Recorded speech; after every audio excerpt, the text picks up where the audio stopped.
വിവാദങ്ങളിലൂടെ കടന്നുപോയ സർക്കാരായിരുന്നു ഒന്നാം പിണറായി സർക്കാർ.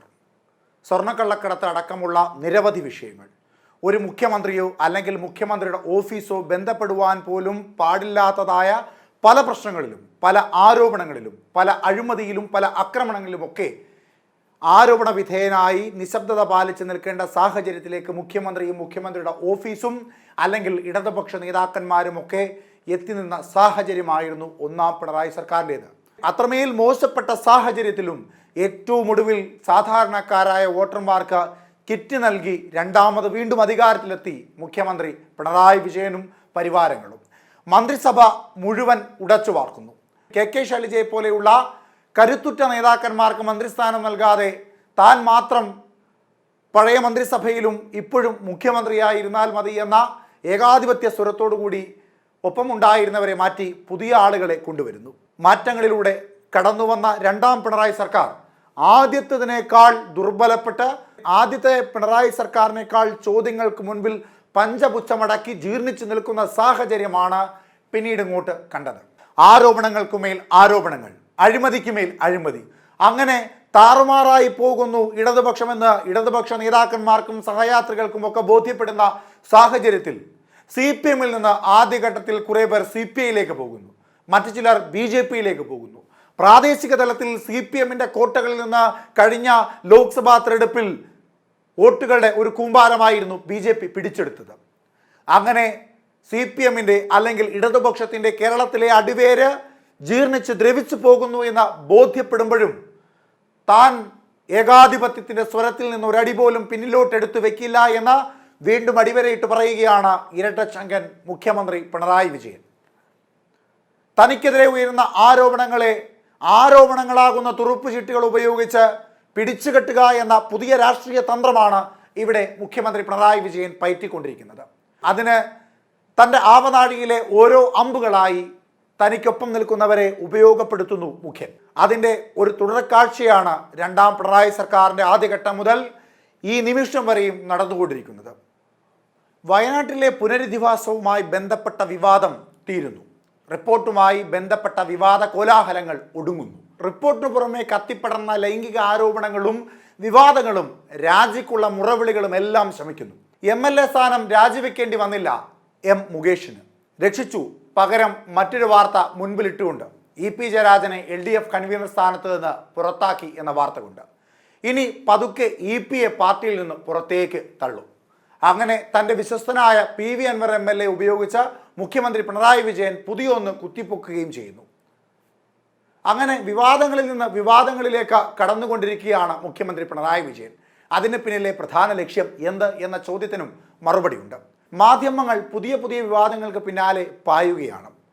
സർക്കാരിനും തനിക്കുമെതിരെ പല പ്രശ്നങ്ങളും ഉടലെടുക്കുമ്പോൾ മറ്റു ചില വിവാദ ഇരകളെ ഇട്ടുകൊടുത്തുകൊണ്ട് തടിതപ്പുന്ന രീതി കേരളം ഭരിക്കുന്ന മുഖ്യമന്ത്രി പിണറായി വിജയൻ ഉണ്ട് എന്ന് ഉറപ്പിക്കുവാൻ കഴിയുന്ന സംഭവ വികാസങ്ങളാണ് രാഷ്ട്രീയ കേരളത്തിൽ നടന്നുകൊണ്ടിരിക്കുന്നത്. എല്ലാവരെയും കബളിപ്പിച്ച ഇരട്ടച്ചങ്കൻ അടക്കമുള്ള നിരവധി ബ്രാൻഡ് നെയിമുകൾ നെഞ്ചിൽ തൂക്കിയിട്ട് ഉള്ളിൽ ചിരിക്കുന്നുണ്ടാകും മുഖ്യൻ പിണറായി.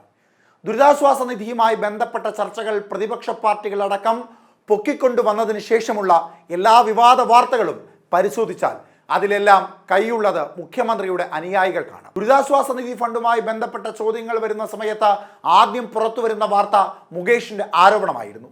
പിന്നീട് മാധ്യമങ്ങളുടെയും ജനങ്ങളുടെയും അടക്കം ശ്രദ്ധ ഹേമ കമ്മിറ്റിയിലേക്കും അവിടെ നിന്ന് CPM MLA രാജിയിലേക്കും നീണ്ടു. മുഖ്യൻ പണ്ട് പരനാറി പ്രയോഗം നടത്തിയ NK പ്രേമചന്ദ്രനെതിരായ രാഷ്ട്രീയ പോരാട്ടത്തിന് ഒരു ഇടതുപക്ഷ നേതാക്കളും ജയിക്കുന്നില്ല എന്ന് ബോധ്യപ്പെട്ടപ്പോൾ ചലച്ചിത്ര താരത്തെ കളത്തിലിറക്കി കളം പിടിക്കുവാൻ ശ്രമിച്ച പിണറായിക്ക് അവിടെ കാലിടറി. അന്ന് രാഷ്ട്രീയ പോരാട്ടത്തിനിറക്കിയ വജ്രായുധമായ മുകേഷിന്റെ മേലുള്ള ആരോപണം രാജിയിലെത്തിയാൽ ഇടതുപക്ഷം പരാജയപ്പെട്ടു പോകും അടുത്ത ഉപതെരഞ്ഞെടുപ്പിലെന്ന് ബോധ്യപ്പെട്ട മുഖ്യൻ അടുത്ത തുറുപ്പ് ചീട്ടായി EP ഇറക്കുന്നു. ഒടുവിൽ തൻ്റെ ഭക്തന്മാർ രണ്ടുപേരെ ഒരേ സമയം കളത്തിലിറക്കി മറ്റു വിഷയങ്ങളെല്ലാം മണ്ണിട്ട് മൂടാൻ ശ്രമിക്കുന്നു.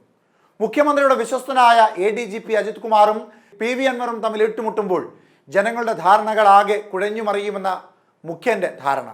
പക്ഷേ ഇവിടെ ശ്രദ്ധിക്കേണ്ട മറ്റു ചില കാര്യങ്ങളുണ്ട്. സ്വന്തം നിലനിൽപ്പിന് വേണ്ടി ഒരു ഘട്ടത്തിലും മുഖ്യമന്ത്രി പിണറായി വിജയൻ ഇറക്കിയ കാർഡുകൾ എല്ലാം ഓരോന്നോരോന്നായി വീണുകൊണ്ടിരിക്കുകയാണ്. മുകേഷ്, EP എന്നിവർക്ക് ശേഷം ഇനി അൻവറിനും ADGP അജിത് കുമാറിനും എന്ത് സംഭവിക്കുവാൻ പോകുന്നു എന്ന് കണ്ടറിയേണ്ടതാണ്. തനിക്ക് ആവശ്യമുള്ള സമയത്ത് മുഖ്യമന്ത്രി പിണറായി വിജയൻ ഓരോരുത്തരെയായി കളത്തിലിറക്കും. ലക്ഷ്യം നേടിക്കഴിയുമ്പോൾ അവരെയെല്ലാം കൃത്യമായ രീതിയിൽ ഒതുക്കും. അൻവറിനെ കളത്തിലിറക്കുന്നത് കൊണ്ട് മുഖ്യമന്ത്രിക്ക് ഗുണങ്ങൾ പലതായിരുന്നുവെന്ന് സംശയിക്കാം.